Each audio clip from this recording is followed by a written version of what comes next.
Okay, today in the shop we have a skid steer. This is a New Holland LS 190, and we're having a problem with the seatbelt, and I'm going to show you how to replace the seatbelt, and or if you're on the job site and your seatbelt's acting up and you do not have access to your controls, they're all locked up because the seatbelt's not working. I'll show you a little tip, which is not recommended because it's not safe, but if you need to use it to get the job done, this will help you get through it. Our machine right here. Now, looking in here at the seatbelt, the problem we had with this was, let's get some light on in here. All right, so we have our seatbelt over here, which when the operator is sitting down and this is clicked in, that will activate your controls and allow you to move and use the bucket and so forth. But sometimes these go bad and you might find yourself jiggling it to get the controls to work or whatever, or maybe it just stopped altogether. Well, it is a pretty simple fix. In this case over here, what they did was there was a plastic cover on here. They pulled it off, and you can see inside of there's going to be a little micro switch like this. That is what your seatbelt pushes down on to activate your controls.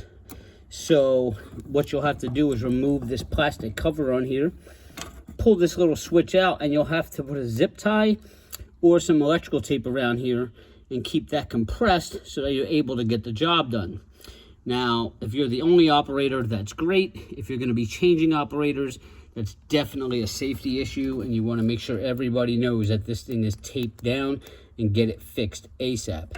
All right, but moving forward, replacing this, it's fairly simple. On the bottom of this, let's see if I can get down in there. You will see on the bottom of that, there's going to be a bolt right there. See that nut in that bolt? I'm not sure what size that is, but we're going to have to take that off. And the same thing goes for this other side, unless the seatbelt that you got will actually work inside of the new one. But in our case, it's not. Our seatbelt that we got is a little bit wider, and this one won't, well, it'll fit in there, but it's not activating the switch. So that means we're going to have to replace this side as well. And holding that on, if you look right down there, let me get the camera in there, you can see the bolt on the side of it down there. That's the bolt we're going to have to take off to remove that, and I'll show you what they look like on the new ones. So here's our new one, and this is the one that actually has the safety wire running to it. You would unplug the other one from, should be right behind your seat, and just plug it into here. And this is where that one bolt goes to secure that next to your seat. The other side, this is where you saw that other bolt, and that one will just go down like that. And as you can see, this is a much wider head on here than the other one. I was hoping I wouldn't have to change this one out as well, and that the other seatbelt would just work with it, but it's not. If you need the part number, it is right there. 8417-4257. This one in particular we got from Cherry Valley Tractor Sales on Route 70 in Marlton, and it looks like it was about 150 bucks. Now, I'm pretty sure if they don't have the exact seatbelt for your skid steer, I'm pretty sure you can probably make another application from a different brand, like let's say John Deere, or even Bobcat, as long as the wiring is the same that's going to plug in, because the seatbelt is just pretty much plug and play. So I think you could probably, I think it's probably universal if you had to grab a seatbelt kit from a different model, but I'm not sure, but I would think it would be. These seats typically lift up. If we go back here, you will see, go back behind the seat. You see that lever right there? We're going to pull on that lever, and that should slide all the way up that track, that seat. It should allow us to pull up on this seat. And it's kind of hard for me to get in here with the camera, so I'm going to set this down and see if I can lift that seat up out of the way. All right. Try to pull on this handle here. Oh, yeah, it does. And you just want to lift straight up.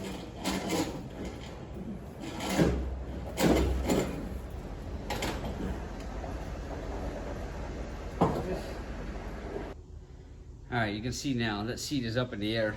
That brings our bolt up here, which is a little bit easier now to get to, you can see. And there's our clip there. And this is where we unplug it from the back. It's where the new one's gonna plug in right there. But that bolt's really accessible now. And down here on that one, you can see we can get to that bolt now. So shouldn't take too long to get them out now. Should make the job really easy. All right, well, I just wanted to show you before I pulled it out. So I put a 3/4 inch on the impact here in the front. And then I had to get a little stubby 3/4 to slide back in here and get it on that nut behind there. And that pretty much did the job, took it off of there. And now this should just pull out of there like that. Now we're gonna take our new one and we're just gonna slide it down in there and same thing, tighten her up. All right, the new one's in. And just remember, you might need to tilt this on some type of angle here, because if you put it straight up, it might be a really uncomfortable fit going over the operator. And our last one was kind of tilted forward like this. But it's in, it's tight. And now we're gonna move on to just taking this bolt out here, the other part of the seatbelt, and our wire back here. I don't think I disconnected that yet, but you can just pull on that. Oh, there we go. And it just disconnects just like that. So our safety switch is now disconnected. All right, let me get this nut out of here. All right, I cracked this one loose. And before I go ahead and take that bolt off, this side I would recommend getting a shorter socket because you don't have a whole lot of room here between this bolt and the glass. And if you put a long socket on there, it keeps falling off, and I kept hitting the glass. So get a shorter socket. I put a longer hold back wrench back there, and when I pulled on this bolt, when I loosened, I let the wrench hit against the seat, so that gave me some leverage as if somebody was holding that.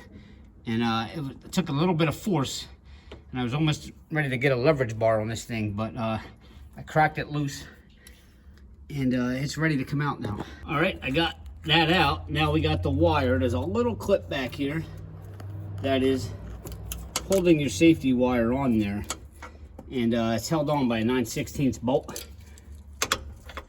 So you want to get that on there. That actually came out pretty easy.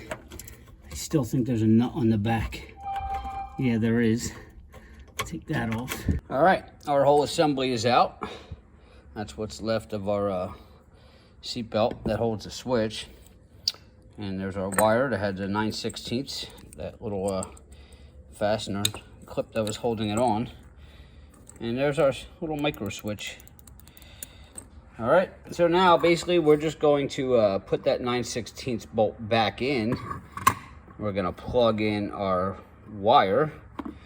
Well, actually, we were gonna take this fastener off of here and put it on here so we can refasten that as well.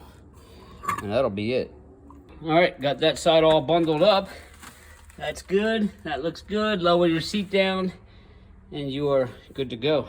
All right, guys, thanks for tuning in. And as always, please, if you can take 1 second, just hit that subscribe button below. Give me a thumbs up, leave a comment. It really helps me grow my channel. That's why I do these videos. Helps me survive and get through this crazy world from all of you guys, my supporters. And if you have any questions, again, leave it in the comments, and I'll see you next time.